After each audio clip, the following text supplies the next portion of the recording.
마태복음 16장 15절에서 28절까지의 말씀. 신약성경 27페이지쯤에 있습니다. 네, 한 절씩 교독하시도록 하시겠습니다. 이르시되 너희는 나를 누구라 하느냐? 시몬 베드로가 대답하여 이르되 주는 그리스도시요 살아계신 하나님의 아들이시니이다. 예수께서 대답하여 이르시되 바요나 시몬아 내가 복이 있도다.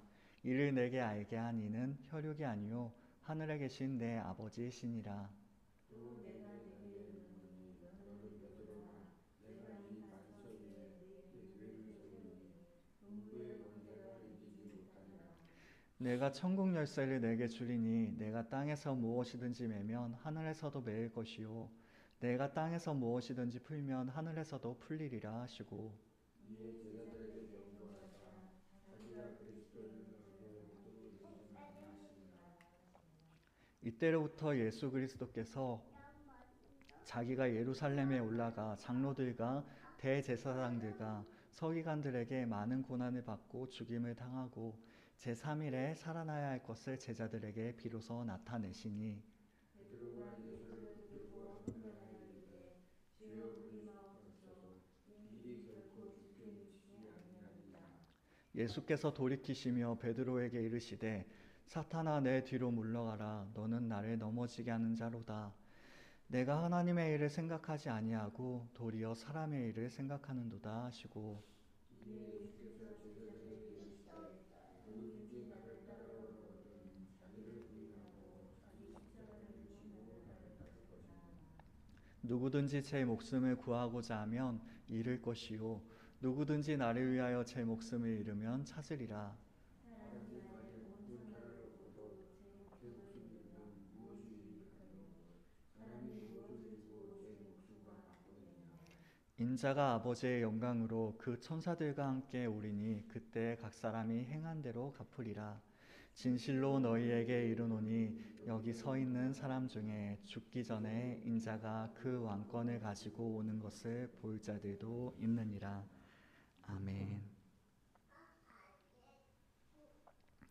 네, 지난주에 이어서 마태복음 16장을 함께 나누고자 합니다. 오늘 말씀은 뭐라고 이야기하고 있죠? 네, 지난주에 우리가 나누어 보았던 것처럼 예수님께서 너희는 나를 누구라 하느냐? 그때 시몬 베드로가 16절에 주는 그리스도시요 살아계신 하나님의 아들이시니이다 라고 대답했습니다. 그때 예수님께서는 기뻐하시며 너에게 이것을 알게 하신 이는 하늘에 계신 내 아버지이시다 라고 말씀하시죠. 그리고 나서 하나의 약속을 해주십니다. 18절에 너는 베드로라. 내가 이 반석 위에 내 교회를 세우리니 음부의 권세가 이기지 못하리라. 그리고 19절에 내가 천국 열쇠를 주신대요. 내게 주리니 내가 땅에서 무엇이든지 매면 하늘에서도 매일 것이고 내가 땅에서 무엇이든지 풀면 하늘에서도 풀리리라 라고 말씀하시는 것입니다. 그리고 나서는 21절에 예수님께서 고난받으시고 죽임당하시고 그리고 제3일에 살아나실 것을 말씀하시는 것이죠.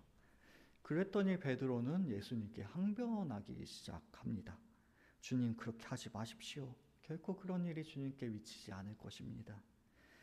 그때 예수님께서 23절에 돌이키시며 베드로에게 이르시되 사탄아 내 뒤로 물러가라. 너는 나를 넘어지게 하는 자로다. 내가 하나님의 일을 생각하지 아니하고 도리어 사람의 일을 생각하는도다. 즉 예수님께서 고난을 받지 않기를 원하는 것은 사람의 일을 생각하기 때문이다 라고 지적하고 계시는 것이죠. 그리고 나서 우리가 너무나도 잘 아는 말씀, 이에 예수께서 제자들에게 이르시되 누구든지 나를 따라오려거든 자기를 부인하고 자기 십자가를 지고 나를 따를 것이니라.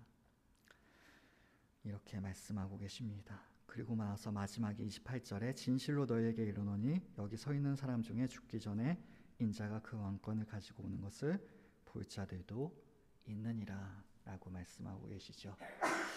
다 아시는 내용이죠? 네, 감사합니다. 네, 지난주에 말씀을 나누고 나서 이번 주에 한 번 더 말씀을 나누려고 준비를 하고 있는데 네, 저는 이 말씀 가지고 설교한 게 처음이더라고요. 사역하면서 10년 이제 막 넘었는데, 네, 그래서 와, 진짜 이렇게 유명한 말씀도 설교 안 하고 뭐 했지라는 생각을 좀 해보았습니다. 그만큼 너무 익숙해서 좀 피하고 싶었나 봐요. 네. 근데 이걸 살펴보면 살펴볼수록 너무 어려워서, 네, 아마 오늘 설교도 좀 많이 딱딱하고 좀 교리적으로 나누게 될 것 같습니다. 그래서 우리가 조금 이 말씀을 배우고 또 우리의 마음속에 남긴다는 생각으로, 그리고 그 말씀을 통하여 하나님 아버지를 더욱더 바라보는 우리가 되기를 소망하며 이 말씀을 나누기를 원합니다. 네, 서론이 길었죠. 네, 그만큼 걱정이 됩니다. 성령님께서 함께하여 주실 줄로 믿습니다. 네, 그리스도인들의 삶 속에서는 끊임없이 전쟁이 일어납니다. 네, 사람이라면 누구나 다른 사람보다 나 자신을 먼저 생각하는 게 익숙한데요. 그 익숙함과 편안함이 이제는 우리의 싸움이 대상이 되어 버립니다. 예수님을 따르는 순간 자기 자신만이 중요했던 이전의 그 안락함과 편안함은 우리와 투쟁해야 할 대상이 되어 버리는 것입니다. 그 전쟁이 바로 자기를 부인하고 자기 십자가를 지고 주님을 따르는 삶이다라고 이야기할 수 있겠죠. 마태복음 16장 24절의 말씀입니다. 이에 예수께서 제자들에게 이르시되 누구든지 나를 따라오려거든 자기를 부인하고 자기 십자가를 지고 나를 따를 것이니라. 자기를 부인하는 삶, 그것이 무엇이냐 하면 더 이상 내 자신이 나의 왕이 아님을 고백하는 삶이라고 이야기할 수 있습니다. 주님을 왕이 되시지 못하게 하려는 지독히도 자기 자신만을 위하고자 하는 그러한 불신앙과의 싸움이 바로 자기를 부인하는 삶인 것이죠. 나아가 예수 그리스도를 나의 구주로, 메시아로 받아들이는 것이, 즉 그 사실을 거부하는 나 자신과 또한 우리의 주변의 그러한 불신앙의 세력에 끊임없이 도전하며 싸워 나아가는 것이 바로 이러한 영적인 전쟁의 삶인 것입니다. 그렇다면 우리는 왜 이러한 전쟁을 치러 나아가야 할까요? 왜 하나님께서는 그토록 싸워 나아가라고 우리에게 말씀하실까요? 그리고 하나님께서는 왜 그렇게 앞서 나아가시며 싸우실까요? 네, 어렸을 적부터 저는 이것이 항상 궁금했습니다. 저는 조금 과격한 것들을 좀 가까이 하는 걸 별로 안 좋아했거든요. 그러다 보니까 왜 하필이면 싸움을 해 나아가실까? 좀 평화적으로 품어주고 안아주면 좋지 않을까라고 생각을 했습니다. 하지만 하나님께서 우리에게 싸움을, 전쟁을 치러 나아가라고 말씀하시는 것은 분명히 이유가 있겠죠. 그것은 바로 이 커다란 테마인 것 같아요. 싸움이 없다면 승리도 없다. 네, 맞습니다. 싸움이 없다면 승리도 없기 때문입니다. 승리라는 단어가 이미 겨루어서 이김이라는 뜻을 포함하고 있다고 해요. 다시 말해 겨룰 대상이 없다면, 그리고 대상과 겨루지 않는다면 승리의 영광은 얻을 수 없는 것입니다. 우리 주님께서 이루어 주신 싸움 또한 마찬가지입니다. 싸움이 없이는 승리도 없듯이 십자가가 없다면 면류관도 없습니다. 주님께서 십자가를 짊어지시지 않으셨다면, 사단의 세력들과 전쟁을 치르지 않으셨다면 그 승리도 영화로운 면류관도 있을 수 없는 것입니다. 그리고 우리는 주님을 따르는 이들로서 부르심을 받았습니다.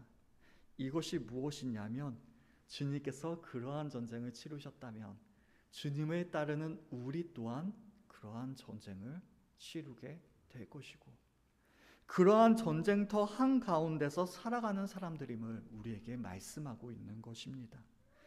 우리들에게는 평생 동안 싸워야 할 전쟁이 있는 것입니다.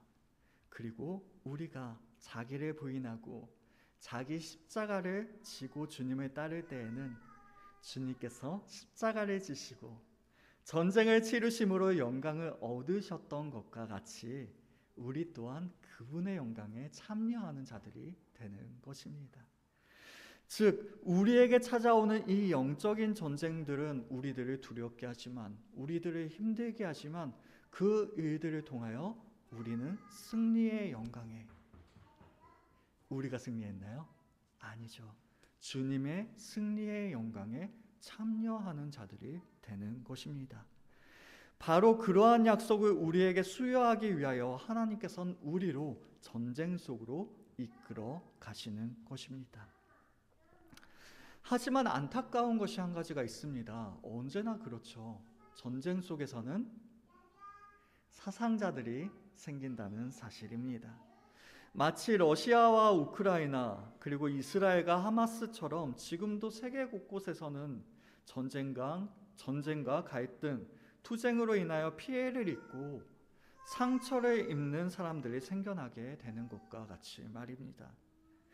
뿐만 아니라 전쟁 지역으로 국제 구호 물품들이 다 쏠려버려서요, 전쟁을 하고 있지는 않지만 그 구호 물자들이 필요한 곳에 구호품들이 가지 못하고 있다고 해요.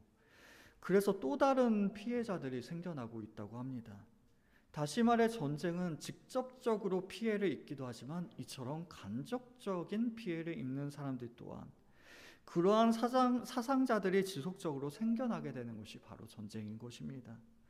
영적인 전쟁에서도 마찬가지입니다. 전쟁의 강력한 무기들 앞에 힘없이 쓰러지는 무력한 사람들처럼 우리들 또한 사단의 막강한 공격과 유혹에 너무나도 힘이 없이 무너지고 쓰러질 때가 있습니다. 전쟁이라고는 도저히 변하지 않을 것 같은 그 상황에서 절망하고 낙심하는 것처럼 우리의 상황이 도저히 바뀌지 않을 것만 같은 일들에 우리 또한 낙심하곤 합니다. 의욕과 생각보다 한참 뒤처지기만 하는 현실에 가슴 아파하기도 하고요.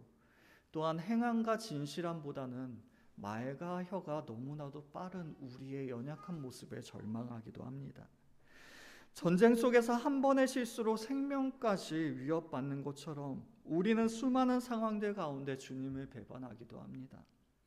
그 크신 은혜들을 망각함으로 주님의 마음을 아프게 만들기도 합니다. 그리하여 실족함으로 우리의 영혼에 치명적인 위험을 초래하기도 합니다. 그리고 그것은 모든 사람들이 경험하게 되는 연약함이라는 사실에 다시 한번 좌절하게 되는 것이죠. 만일 우리들이 기가 막힌 승리를 통하여 우리의 연약함을 아득히 뛰어넘을 수 있는 고지에 오를 수 있다면 얼마나 좋을까요? 하지만 그것이 가능한 사람이라면 이미 이 땅의 사람이 아닐 것입니다. 우리들도 그러하지 않습니까? 하나님의 놀라운 은혜를, 정말 말도 안 되는 은혜를 직접 체험하고도 시간이 지나다 보니까 점점 그 은혜들이 잊혀져만 가는 것이 바로 우리의 모습이지 않습니까? 완벽한 승리는 오직 주님께만 있습니다. 반면 우리는 아무리 위대한 승리를 경험했을지라도, 영적으로 위대한 경험을 했을지라도 우리는 여전히 오류투성이인 연약한 사람들인 것입니다. 평생 있을 영적인 전투에서 승리하는 방법은 압도적인 승리를 통하여 더 이상 승리를 안 할 수 있을 만큼 높은 곳에 올라가는 것이 아니라 끊임없이 예수님을 붙잡는 것밖에는 우리가 승리할 수 있는 방법이 없는 것입니다. 저도 전도사 시절에 그런 경험이 있었는데요. 네, 저희 중고등부 아이들이 거의 교회에서 살다시피 막 놀았었거든요, 그때는. 네, 그래서 아이들과 정말 가까이 지냈는데, 한 번은 제가 이제 성지순례를 가게 됐어요. 그래서 한 주, 2주 정도, 그러니까 주일을 한 번 낀 한 열흘 정도 자리를 비우게 됐는데, 그 사이에 아이들이 사고를 친 겁니다. 네, 학교에서 저희 때는 분신사바 같이 이런 거, 뭔지 혹시 아시나요? 예, 펜을 꽂고 뭐 귀신한테 막 물어보는 거예요. 네, 그런 걸 했더라고요. 그 뭐 했냐면 요즘 아이들도 하고 있는지 모르겠는데 아가야 이리온이라는, 네, 뭐 그 주문 같은 이야기들을 이야기한 다음에 아가야 이리온, 아가야 이리온, 아가야 이리온 하면은 이제 한 명, 이 벽에 서 있던 아이가 자기의 목을 조르는 이런 모습을 하게 되면서, 네, 자기도 모르게 손이 올라간대요. 그러면 다른 친구가 이제 손을 잡아줘서 못 올리게 막아주면 이게 끝나는 거라고 합니다. 일종의 강령술이죠. 귀신을 부르는. 네. 근데 그걸 하다가 진짜로 귀신이 들려버린 거예요. 그래가지고 제가 성지순례에 있는데 전화가 왔습니다. 저한테. 저 초등부 전도사님께서 저한테 전화해서 큰일 났다고, 귀신 들렸다고. 그게 어떻게 됐냐 하면요, 혼자서 친구들이랑 놀이터에 갔는데 혼자 구석에서 혼자서 막 이야기하고 있더래요. 그래서 친구들이 이상하다 싶어가지고 갔더니 너 왜 그러냐고 이야기해보라고 그랬더니 자기 귀신이 보이고 귀신이랑 대화하고 있던 거라고. 그러면서 노래방에 갔었는데 친구를 걔가 갑자기 눈이 돌더니 죽이려고 막 이렇게 하는 사건도 있고, 네, 그런 일들이 있었습니다. 그래서 저도 큰일 났다. 뭐 지금 한국에 돌아갈 수 있는 상황도 아니었고, 그래서 이제 내 사역이 앞길이 이제 끝났구나, 망했구나라고 생각하면서 막 그러고 있었는데, 참으로 감사했던 게요, 저희 교회 담임 목사님께서 그런 은사가 있었어요. 귀신을 쫓아내는 은사들을 전문적으로 배우셨고, 네, 아마 그것 때문에 그런 일들이 생기지 않았나. 안전한 울타리가 있었기 때문에. 어찌되었건 그 아이를 기도를 해주시고, 네, 저도 옆에서 같이 보는데, 귀국하고 나서 같이 보는데 성령의 불칼로 찔러버려 그러신 그 목사님께서 말씀하시니까 얘가 갑자기 픽 쓰러지더라고요. 그리고 나선 괜찮아졌는데, 그리고 나서 또 귀신이 들어와서 또 한 번 더 기도를 받았어요. 그리고 나선 다행히 감사하게도, 네, 더 이상 귀신이 들어오지 않게 되었거든요. 진짜 어디에서도 경험 못할 만큼 엄청난 일이었잖아요. 근데 한 5년 정도 시간이 지나고 나서 그 친구한테 물어봤습니다. 야, 나 진짜 그때 너무 큰일 난 줄 알았다고. 나 정말 너무 무서웠다. 그 얘기를 시간이 흐른 다음에 그 아이한테 이야기를 했더니 그 아이가 그러더라고요. 그때는 진짜 큰일이었던 것 같은데 이제는 별로 기억도 잘 나지 않아요. 네. 그리고 나서 그 아이가 교회를 지금 아직 안 나가고 있거든요. 네, 교회에서 상처받고 떠난 이후로 다시 돌아오지 못하고 있습니다. 정말 일평생에 한 번 겪을까 말까한 그러한 경험을 경험했음에도 불구하고, 그토록 놀라운 일을 경험했음에도 불구하고 그 일들을 점점 잊혀져 간다는 게, 그리고 그토록 놀라운 경험이 있음에도 불구하고 하나님을 지금 떠나 있다는 게, 그 아이가 잘못했다라고 이야기하는 것이 아니라 그만큼 우리가 연약한 존재라는 것을 저는 다시 한번 깨닫게 되었습니다. 물론 우리들에게 그렇게 커다란 일은 있지 않았을지는 모르겠지만 우리들 또한 그러한 놀라운 경험들을 해오지 않았습니까? 그럼에도 불구하고 우리는 그 사실들을 잊어버리고, 그렇게 놀라운 승리를 경험했음에도 불구하고 다시 쓰러지고 넘어지는 것이 바로 우리의 연약한 모습이다 라고 이야기할 수 있는 것이지요. 그것이 바로 우리가 치러 나아가야 할 영적인 전쟁입니다. 한 번의 승리가 지속적인 승리를 보장해 주지 않습니다.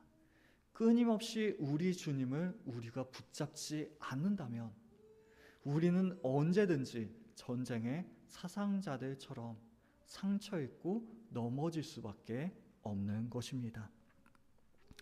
오늘 본문의 말씀 속에서도 이 전쟁에서 승리하는 것처럼 보였지만 이내 실패하여 낙심하고 마는 한 인물이 등장하고 있습니다.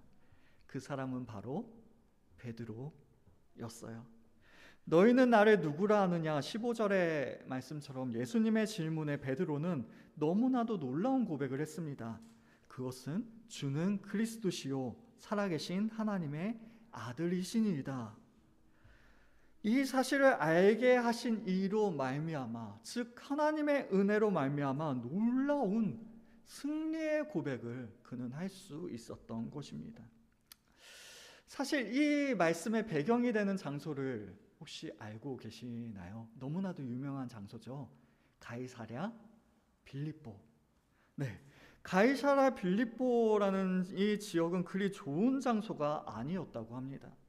갈릴리 바다에서 북동쪽으로 40km 정도 떨어진 지점에 있었던 가이사랴 빌립보는 헤롯 빌립이라는 사람이 로마 황제를 기념하는 의미에서 가이사랴라는 이름을 붙였다고 해요.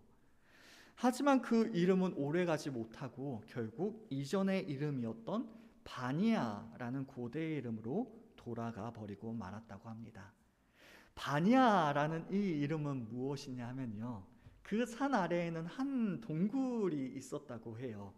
그 동굴은 고대 이교도들이 가장 좋아하고 또한 가장 유명했던 신 판이라는 신이 그 섬기던 곳이었다고 합니다. 바니아. 네, 다산의 신이었던 그 판이라는 신을 섬겼던 곳이 바로 이 가이사랴 빌립보라는 지역이었던 거예요.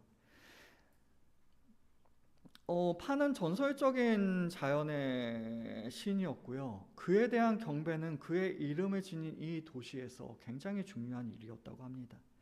그 땅 주위의 모든 것이 전형적인 이교도들의 신전으로 가득 차 있었고요. 뿐만 아니라 후에 지어진 황제를 위한 신전이 또 하나가 세워졌다고 해요. 그 신전은 거대한 규모의 하얀 대리석으로 찬란하게 빛나는 모습을 지니고 있었다고 합니다. 그 도시의 바뀐 이름, 즉 가이사랴 빌립보는 바로 그 신전, 황제를 위한 신전에서 나온 이름이었어요. 이곳이 바로 예수님께서 제자들 중 한 사람이라도 그분을 이해하기를 알기를 원했던 장소였습니다. 너희는 나를 누구라 하느냐? 그것은 마치 많은 물들이 모여서 커다란 개울을 이루는 것처럼 다양한 고대 종교들이 한 곳에 모이는 장소, 마치 개울과 같은 장소였던 이 장소에서 하셨던 질문이었습니다. 그리고 베드로는 다른 신들이 아닌 오직 예수님만이 유일하신 그리스도이시요 하나님의 아들이심을 고백하였던 것입니다. 그 수많은 신들 앞에서, 다른 사람들이 섬기는 그 유명한 신들 앞에서 그 신들이 아니라 오직 예수님만이 유일하신 그리스도이시요 하나님의 아들이심을 고백하였던 것입니다. 이것은 마치 이 세상의 흐름 가운데 이 세상이 쫓아가라고 이야기하는 돈이라든지 명예라든지 권력이 아니라 그것들 앞에서 오직 주님만이 나의 유일한 구세주이십니다 라고 고백하는 일과 같았습니다. 우리들에게도 동일한 전쟁이 존재합니다. 바로 이러한 이방신들의 유혹이, 이 세상의 흐름들이 우리를 유혹하고 있다는 사실이죠. 세계교회협의회라고 혹시 아시는지 모르겠습니다. 통칭 WCC라고 부르는 단체거든요.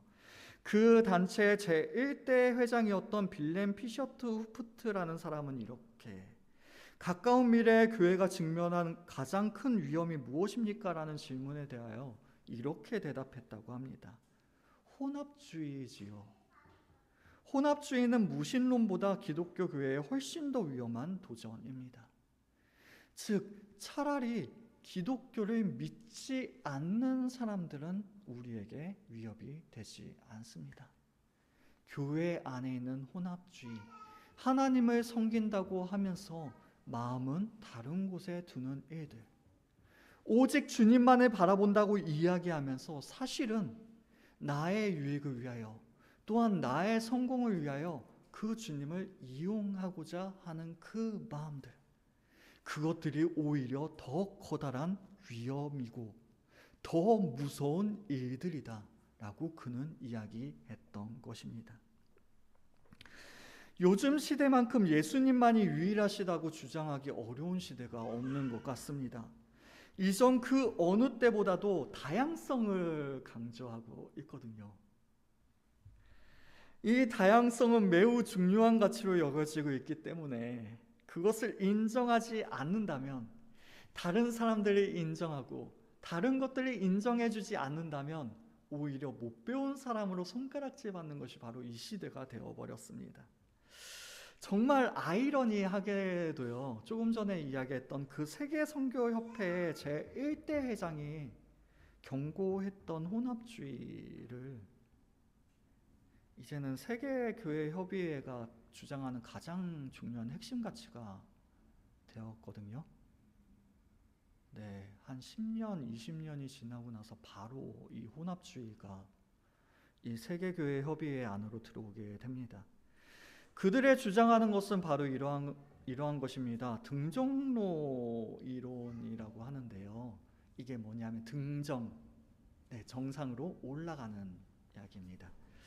산을 오르는 길은 하나밖에 없나요? 아니죠. 근데 산이 이렇게 있으면 이쪽으로 올라가도 되고, 이쪽으로 올라가도 되고, 이쪽으로 올라가도 되고, 이쪽으로 올라가도 됩니다. 하지만 그 길은 여러 가지지만 정상은 하나. 예, 그게 바로 그들이 주장하는 거예요. 다시 말해, 정상을 올라가는 길은 기독교도 있고, 불교도 있고, 힌두교도 있고, 토속 종교도 있고. 하지만 그 모든 것들은 하나를 향해 나아간다라는 것입니다. 이 모든 종교들은 각자의 길을 걷고 있지만 그 섬기는 신들은 각각 이름이 다를 뿐이지, 하나님, 부처, 그리고 조상신, 이름만 다를 뿐이지 결국 산의 정상이 하나이듯이 결국 모든 종교가 근원적으로 하나라는 것입니다. 이게 얼마나 평화롭고 너그러운 이야기인가요? 네, 종교들은 더 이상 싸울 필요가 없어진 거예요.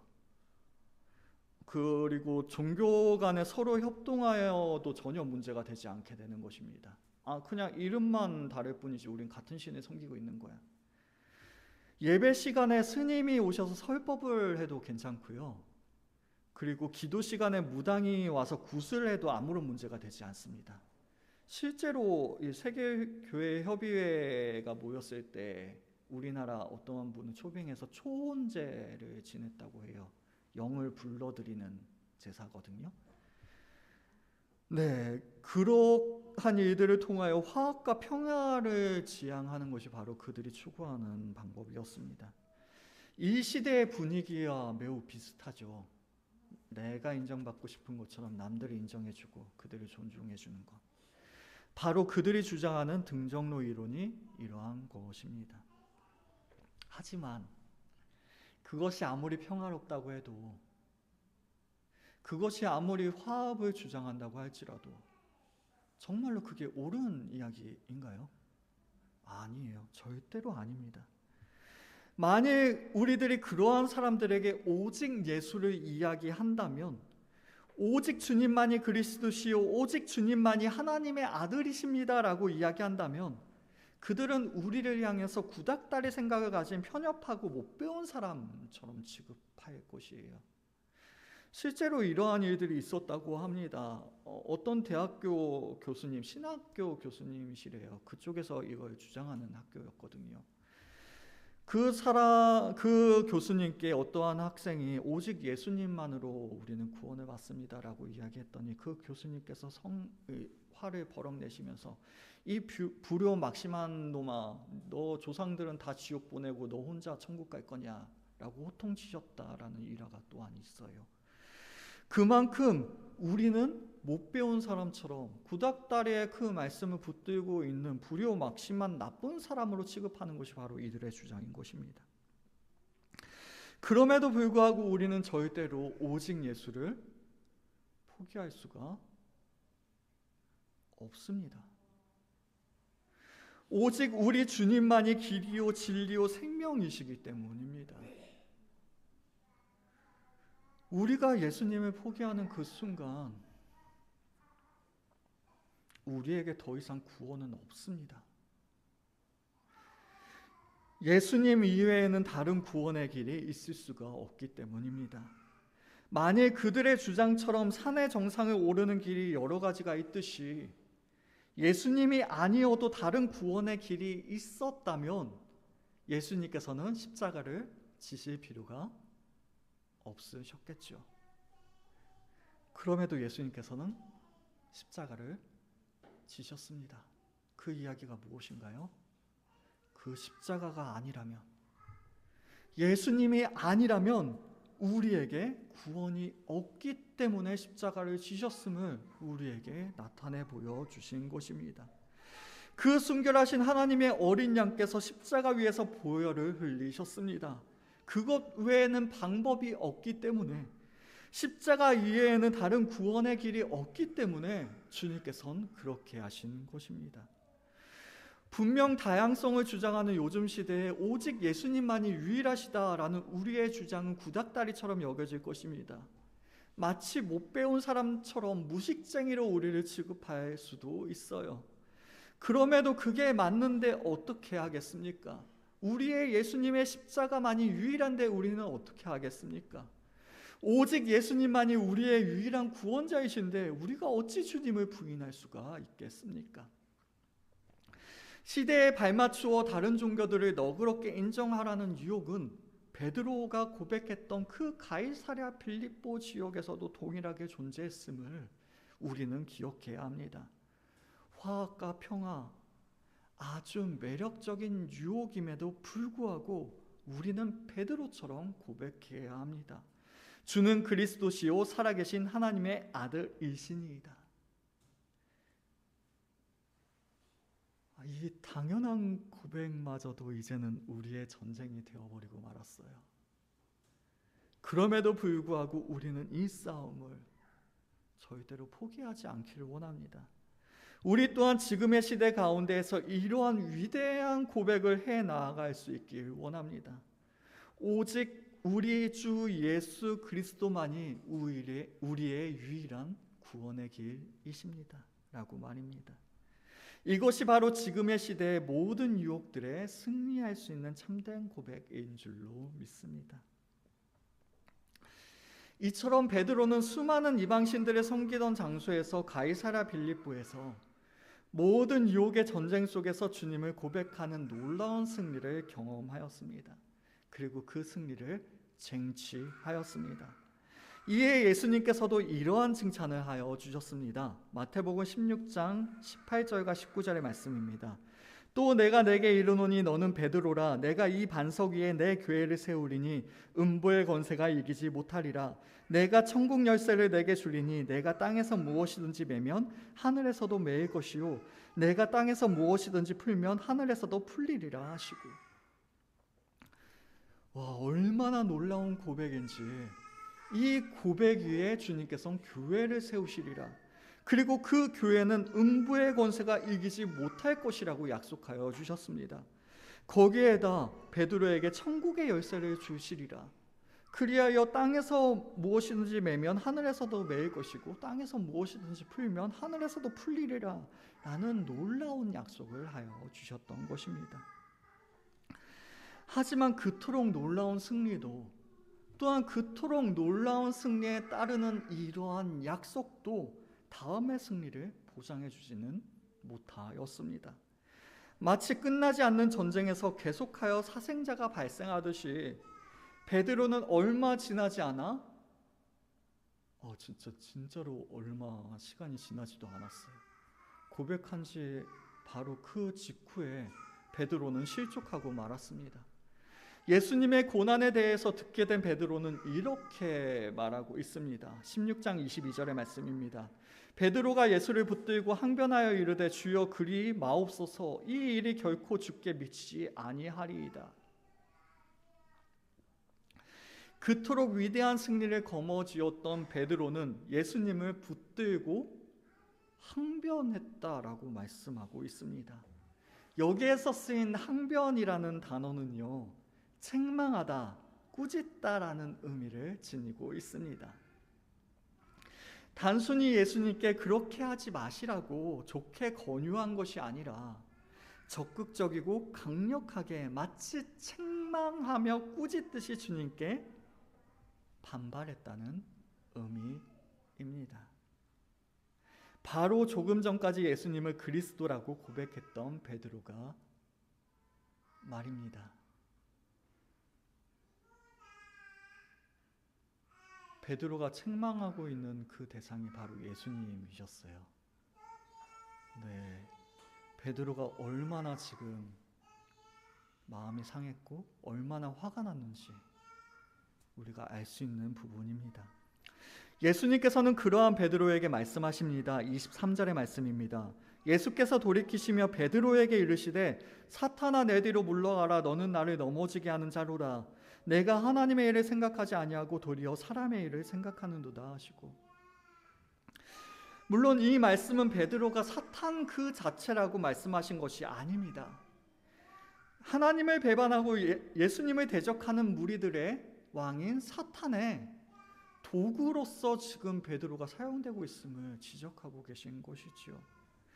주님의 길을 가로막고 있다고 책망하고 계신 것입니다. 앞서 베드로는 이 반석 위에 내 교회를 세우리니 음부의 권세가 이기지 못하리라 라는 놀라운 칭찬을 들었습니다.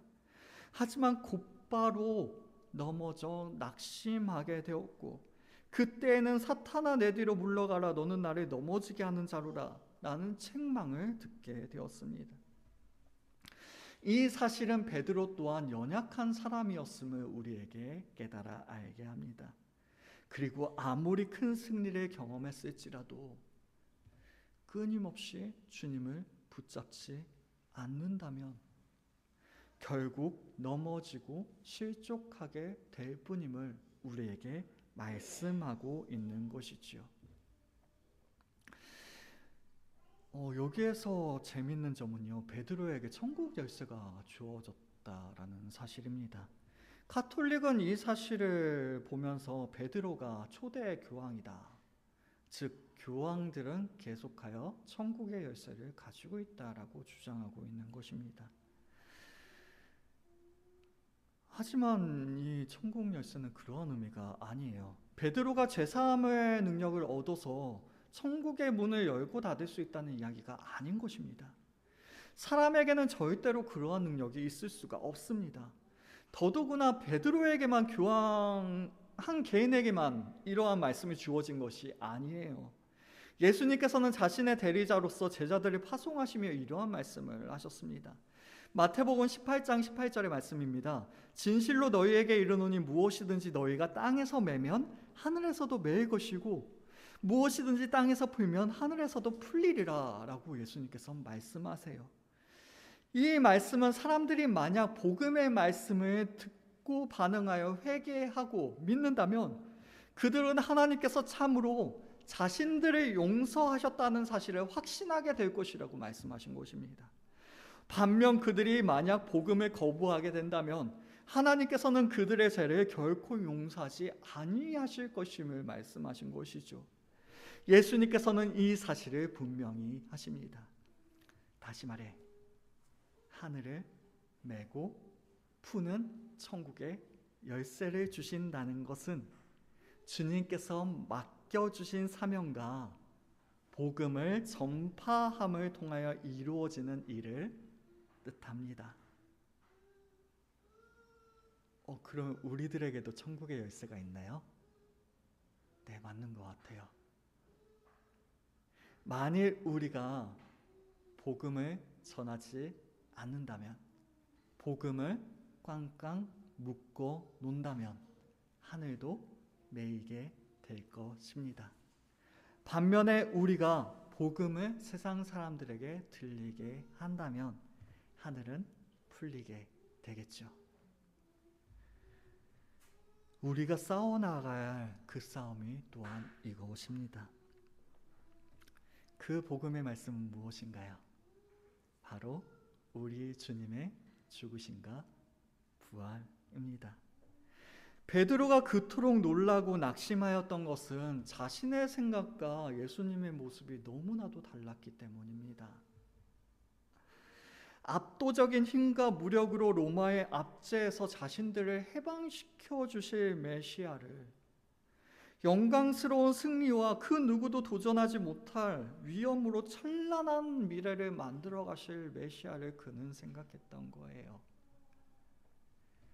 예수님을 믿으면 그 즉시로 우리의 어려운 일들이 해결되어지고, 또한 우리가 떵떵거리면서 살아갈 만큼 훌륭한 성공을 이룰 것이라고 착각하는 것처럼 베드로 또한 자신에게 좋은 일들만이 있게 될 것임을 생각하고 그분을 메시아로 여겼던 것입니다.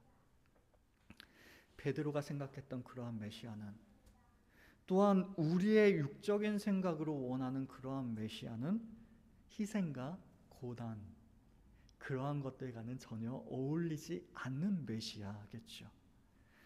베드로가 예수님을 메시아로 고백하였지만 그럼에도 불구하고 여전히 자기를 부인하고 자기 십자가를 지고 주님을 따르는 상가는 멀리 떨어져 있었던 것입니다. 우리 또한 마찬가지입니다. 우리가 주님을 고백함에도 불구하고 우리가 자기를 부인하지 않는다면, 그리고 자기의 십자가를 지지 않는다면, 주님을 따르지 않는다면 우리 또한 예수님이 아니라 다른 메시아를 꿈꾸고 있을 것이에요. 그것은 바로 하나님 일보다 사람의 일을 우선시하는 것입니다. 하나님의 메시아가 아니라 사람의 메시아를 생각하는 일인 것이지요. 주님께서는 이 사실을 다시 가르쳐 주십니다. 주님께서 싸우시는 전쟁은 사람이 생각하는 그러한 방법으로 치루어지는 것이 아닙니다. 자기의 생명조차 희생함으로 우리로 영원한 생명을 얻게 하시는 것이 바로 주님의 싸움이시오. 또한 무력과 힘으로 얻는 것이 아니라 사랑과 섬김으로 우리를 살리는 것이 바로 주님께서 치루시는 전쟁인 것입니다.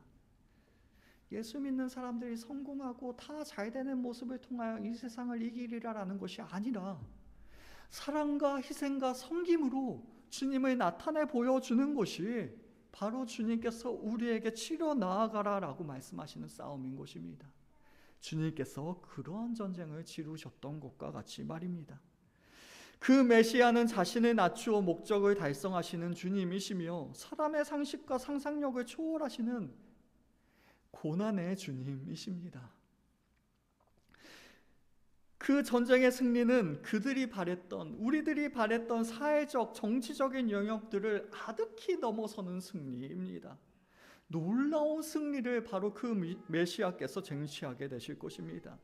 그리고 그 메시아는 바로 제3일에 다시 살아나실 분이십니다.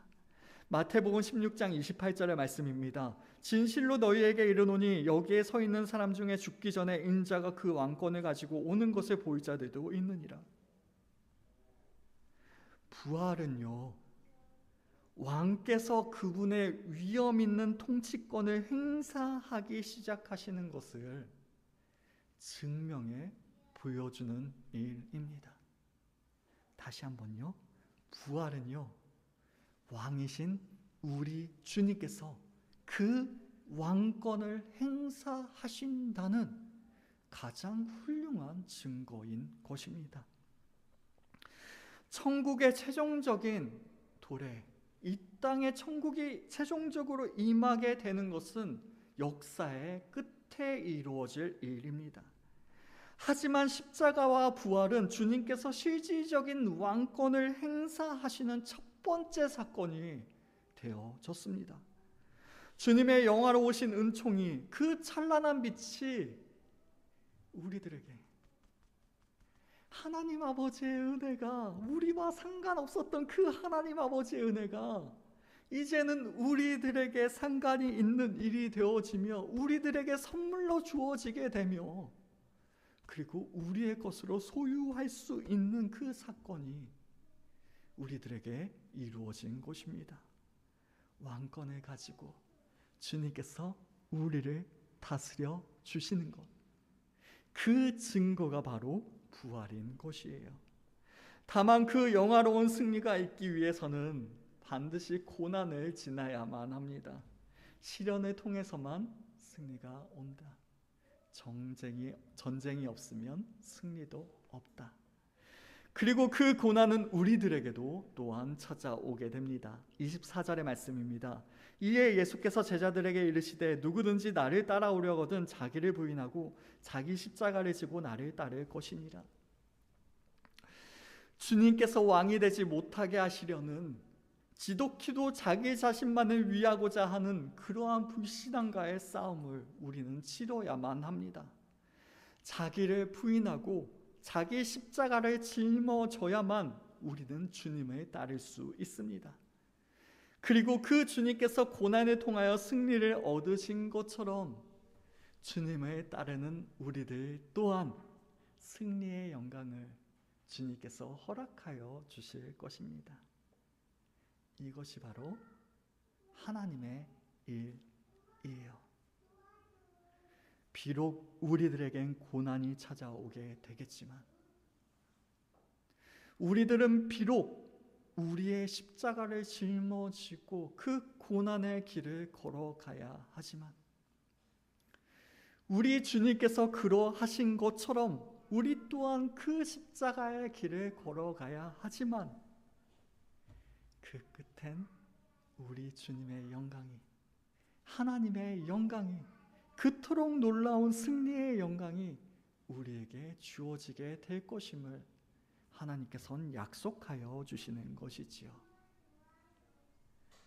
사람의 일, 사람의 방법과 너무나도 다르죠. 그냥 사람의 생각으로는 처음부터 그냥 이기면 좋겠는데, 하나님의 방법은 고난을 지나야만 하는 것입니다. 그 십자가를 지나야만 우리에게 승리가 있는 것입니다.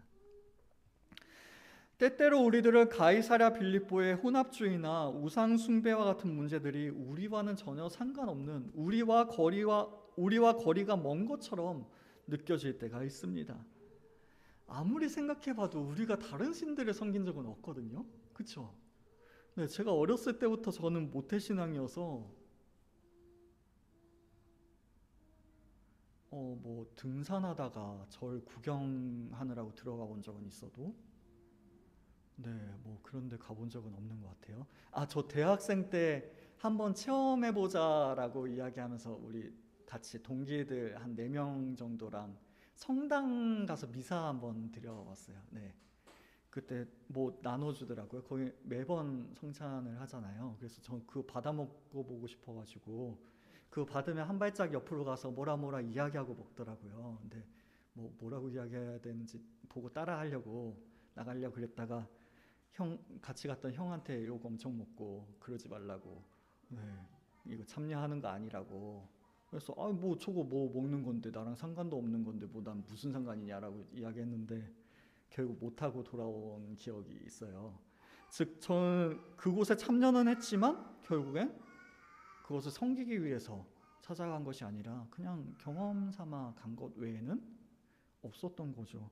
즉 우리가 아무리 생각해 보아도 우리는 다른 신을 섬긴 적이 없는 것만 같습니다. 그럼에도 불구하고 성경은 끊임없이 우리들에게 경고하고 있어요. 왜냐하면 우리의 생각과는 다르게 너무나도 이 일이, 우상숭배의 이 일이 우리와 너무나도 밀접한 관계를 맺기 때문입니다.